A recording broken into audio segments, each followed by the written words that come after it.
All right, ladies and gentlemen. So on question number 31, the bar graph shows a company's income and expenses over the last 5 years. Which statement is supported by the information in the graph? Well, let's find out. Ladies and gentlemen, my suggestion here is when you guys are given graphs like this, there's several things I'd like for you all to take into consideration.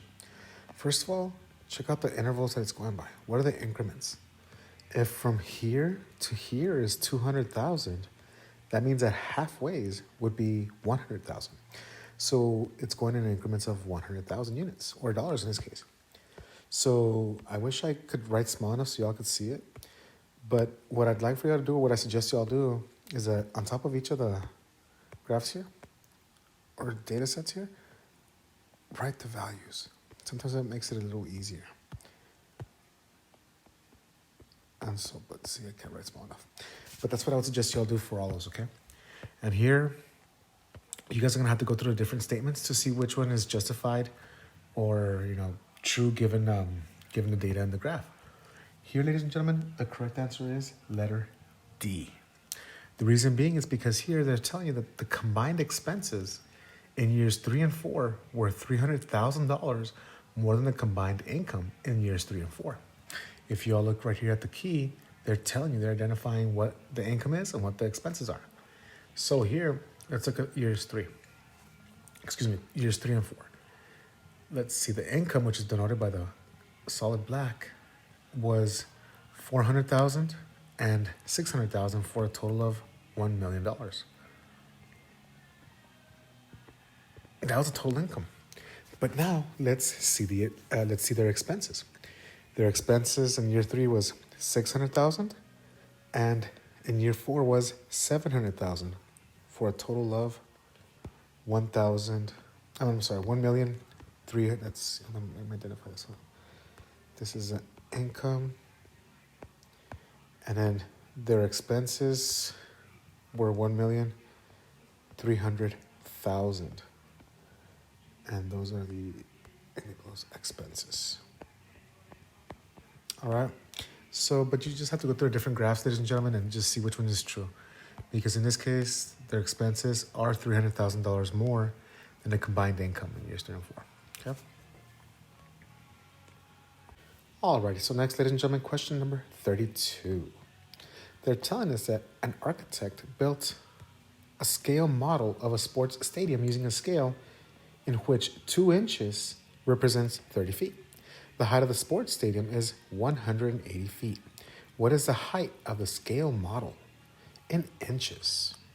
All right, ladies and gentlemen, so if you all haven't figured out by now, 7th grade is very, very heavily, it involves like a lot of proportions and ratios and so forth.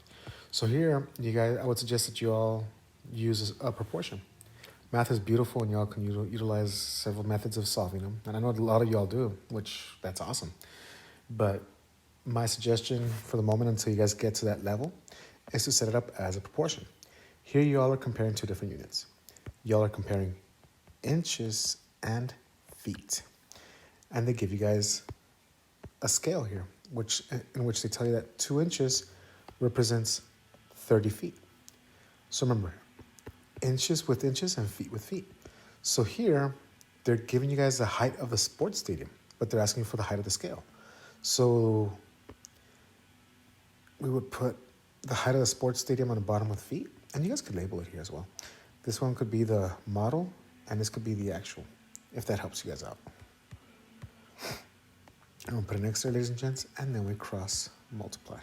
So we're left with 30x being equal to 360. Divide both sides by 30, ladies and gentlemen. Those equal, well, 30 divided by 30 is 1, so 1x is equal to 12, with the correct answer here being letter H.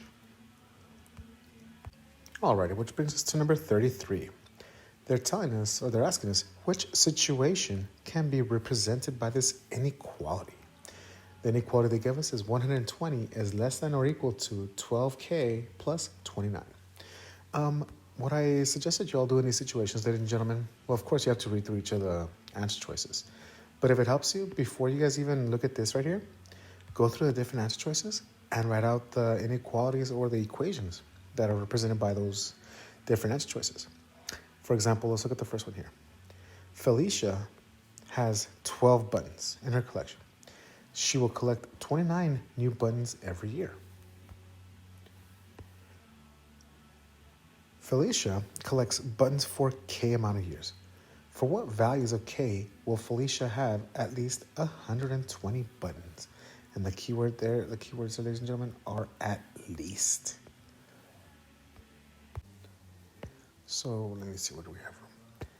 So if we were to create the inequality to model or to represent letter A, well, they're telling us here, ladies and gentlemen, that she started off with 12 buttons. Let me erase that equal sign, that way it doesn't confuse you guys. So she's starting off with 12 buttons. But what is she doing to her collection? She's collecting. So if you're collecting something, ladies and gentlemen, you're going to be adding to it. How much is she adding? She's adding a total of 29 buttons per year, which in this case is denoted by K. And let's compare that to 120. But see, the keywords here will have at least 120 buttons. So how does this have to relate to this over here? How does this relate to this expression over here? Well, the keywords are at least, which means that she has to have at least 120, which could be equal to 120 or more than 120. So that would be that. In this case, if you guys compare this inequality with that inequality, ladies and gentlemen, it is not the case. But the correct answer here, ladies and gents, is letter B. Alrighty, so now moving on. Alrighty, kiddos, so number 34. They're telling us the figure shown was created by placing the vertices of a square on the circle. Use the ruler provided to measure the dimensions of the square and the circle to the nearest centimeter. This is what you call an inscribed figure, because that square fits perfectly within that circle. Which measurement is closest to the area of the shaded region of the figure in square centimeters? Unfortunately, ladies and gentlemen, I don't have a ruler here, or I don't have it printed out. But I assure you that when you guys take an assessment, like the STAAR test, they will always, like, whatever, because see, the STAAR test, we don't print it ourselves. That's printed actually by the companies that the state hires to develop the STAAR test. So it has to be consistent. So just utilize the rule that they give you guys, and make sure you guys are paying attention to the units that they're asking you for, and measure them and do the operations. Find the area of the square or the parallelogram. Find the area of the whole circle, then subtract. And in this case, ladies and gents, if you all were able to solve it, the correct answer here is letter H, 29 and 5/10 centimeters squared.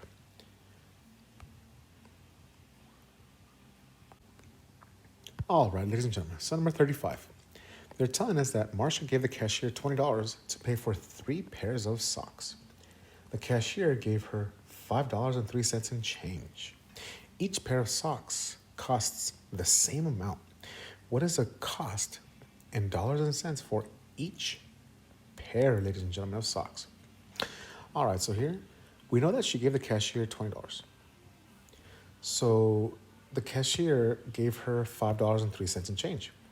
So what you have to do, ladies and gents, you have to subtract to see what the total cost of the pairs of socks were.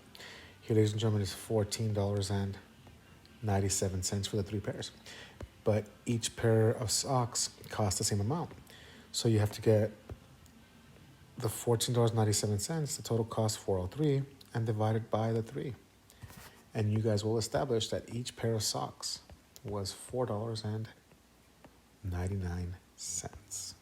Make sure you guys read the questions carefully, okay? All right, ladies and gents, so here we have question number 36. They're telling us that the box plot shows the lengths of the songs on 2 digital music players in minutes. Which statement is best supported by the information in the box plots? All right, so here, ladies and gents, you have 2 box plots or box and whisker plots. My suggestion is to start off by labeling them. Remember, guys, this right here is the lower extreme or the minimum, and then you have Q1, then you have the median, Q3, and the max or the upper extreme. Excuse me. So here You have to read through the different answer choices to see which one is best supported. The correct answer for this one here is letter G. And the reason being, ladies and gentlemen, because they're saying that they're referring to the interquartile ranges. Remember, for the IQR, or the interquartile range, the formula is Q3 minus Q1. So here we have Q1, and here we have Q3. So you would subtract the two, ladies and gentlemen, and the interquartile range for music player X is 6.5 minus 4.5, which is 2. 6.5 minus 4.5, which is 2. That's the interquartile range for the music player X. And then if you guys see here for music player Y, it's Q3 minus Q1, which is 1. Which 1 is less than 2.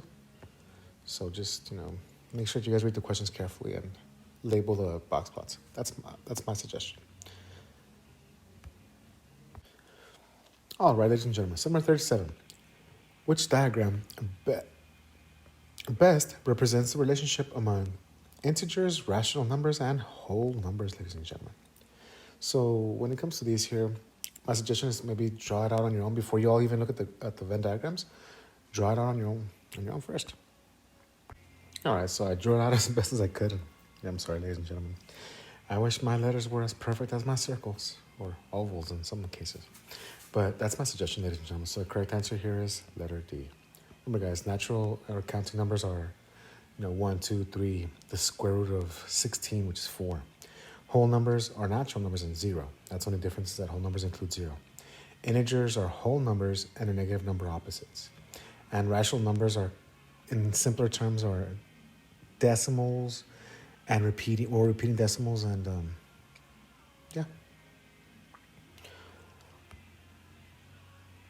repeating or terminating decimals.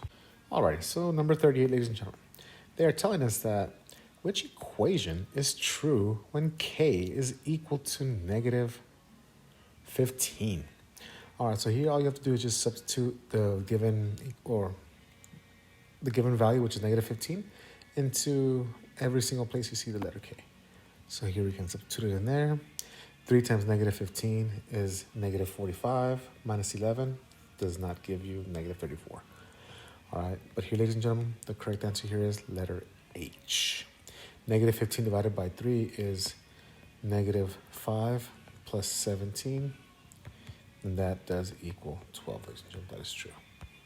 What was that? I'm sorry. Excuse me? Same signs add, different signs subtract. Oh my gosh.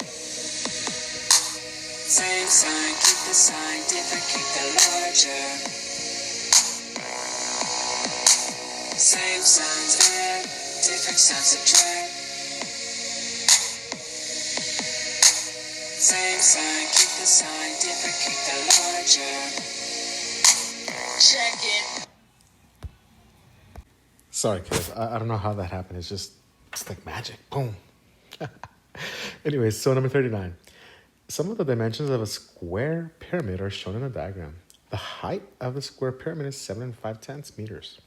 What is the volume of the square pyramid in cubic meters? Ladies and gents, make sure that you guys read the questions carefully and you guys identify the solids and also what they're asking for. So here we're working with the pyramid and they're asking you, we're working with volume.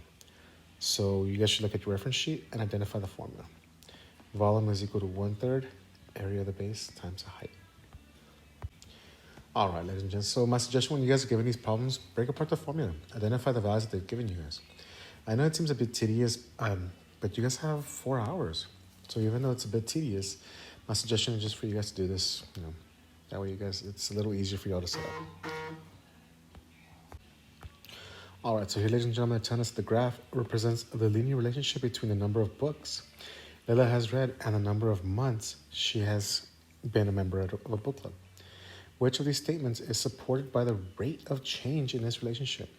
My suggestion, ladies and gents, in these types of questions, make sure that you guys identify your x-axis and your y-axis, what they each represent. That helps you guys a lot. In this situation, the correct answer is letter G. They're telling you that she read 3 books, which is right here, your y-axis, in 2 months, which is right there, okay? My time, but yeah, ladies and gents, just be careful. Make sure you guys read every single question carefully, please.